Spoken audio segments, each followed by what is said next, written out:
ಎಲ್ರಿಗೂ ನಮಸ್ಕಾರ. Welcome to the late bloomer diaries vlogs. ಮೊನ್ನೆ ಮಧ್ಯಾಹ್ನ ಸಡನ್ನಾಗಿ ಅರ್ಜೆಂಟಲ್ಲಿ ನಾವು ದುರಂಧರ್ ಫಿಲ್ಮ್ಗೆ ಹೋಗಿದ್ವಿ. ಫಿಲ್ಮ್ ಸಖತ್ತಾಗಿತ್ತು.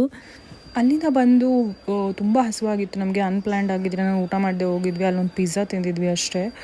ಸೊ ಶ್ರೀ ಭಾಗ್ಯ ಪ್ಯಾಲೇಸ್ ಅಂತ ಹೋಟೆಲು. ಅದು interior was good. Cost of the food was very high, but taste and quality below average.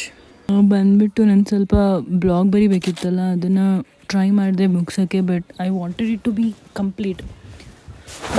So ನನಗೆ ಕೆಲವೊಂದು ಆ್ಯಪ್ ಸೈಡ್ ಏನೂ ಅರ್ಥ ಆಗಿರಲಿಲ್ಲ. ಅದನ್ನೆಲ್ಲ ಅರ್ಥ ಮಾಡ್ಕೊಳಕ್ಕೆ ಇನ್ನೂ ಟೈಮ್ ಬೇಕು ಅಂತ ಅರ್ಜೆಂಟ್ ಮಾಡಿ ಸುಮ್ಮನೆ ಪೋಸ್ಟ್ ಮಾಡೋದು ಬೇಡ ಅಂತ ಸ್ವಲ್ಪ ಬ್ಲಾಗಿಗೆ ಏನೇನು ಬೇಕೋ ಅದು ಸೆಟಪ್ ಮಾಡಿ 12:30 ಏನೋ ಆಗಿತ್ತು.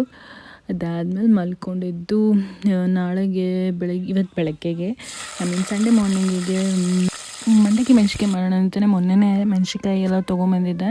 This is the first time I am trying this menasinakayi and all. ಮಂಡಕ್ಕಿ ಏನು ಮಾಡ್ತೀನಿ, ಅದಕ್ಕೆ ಒಂದಿಷ್ಟು ಯೂಟ್ಯೂಬಲ್ಲೇ ಟಿಪ್ಸ್ ಆ್ಯಂಡ್ ಟ್ರಿಕ್ಸ್ ನೋಡಿಕೊಂಡೆ. ಎಣ್ಣೆ ಹಿಡಿಬಾರ್ದು ಅಂತ 1 ಚಮಚ ಜೋಳದ ಹಿಟ್ಟು, ಆಮೇಲೆ ಬಿಸಿ ಕಾದಿರೋ ಎಣ್ಣೆ ಹಾಕಿ ಉಪ್ಪು ಸೋಡಾ ಹಾಕಿ ಮಿಕ್ಸ್ ಮಾಡಿ ಬಜ್ಜಿ ಬಿಡೋಕೆ ಹೇಳಿದ್ರು. ಗಟ್ಟಿ ಕಲ್ಸ್ಕೊಂಡು ಬಿಡೋಕೆ ಹೇಳಿದ್ರು. ಬಟ್ ನಾನು ಗಟ್ಟಿ ಕಲಿಸ್ಕೊಂಡ್ರೆ ಅದು ಹಿಟ್ಟು ಮೆಣ್ಸಿಕಾಯಿಗೆ ಹತ್ತುತ್ತಾನೆ ಇರಲಿಲ್ಲ. ಮತ್ತೊಂದು ಸ್ವಲ್ಪ ನೀರು ಹಾಕಿ ಸ್ವಲ್ಪ ನಿಧಾನಕ್ಕೆ ಇನ್ನೊಂದು ಸ್ವಲ್ಪ ತೆಳುವಾಗಿ ಕಲಿಸ್ಕೊಂಡು ಬಿಟ್ಟೆ. ಮೆಣ್ಸಿಕಾಯಿನೂ ಚೆನ್ನಾಗಿತ್ತು. ಬಟ್ ಐ ವಾಸ್ ಎಕ್ಸ್ಪೆಕ್ಟಿಂಗ್ ಈ ಬಿಳಿ ಮೆಣ್ಸಿಕಾಯಿ ಏನಿರುತ್ತಲ್ಲ ಅದು ಖಾರ ಇರಲ್ಲ ಅಂತ, ತಿನ್ನೋಕೆ ಚೆನ್ನಾಗಿರುತ್ತೆ ಅಂತ ಈ ಎಕ್ಸಿಬಿಷನ್ಸಲ್ಲೆಲ್ಲ ಹೋದಾಗ ಕೊಡ್ತಾರೆ ನೋಡಿ, ಆ ಥರ. ಬಟ್ ಈ ಮೆಣ್ಸಿಕಾಯಿ ಯಾಕೋ ಗೊತ್ತಿಲ್ಲ, ಖಾರ ಇತ್ತು.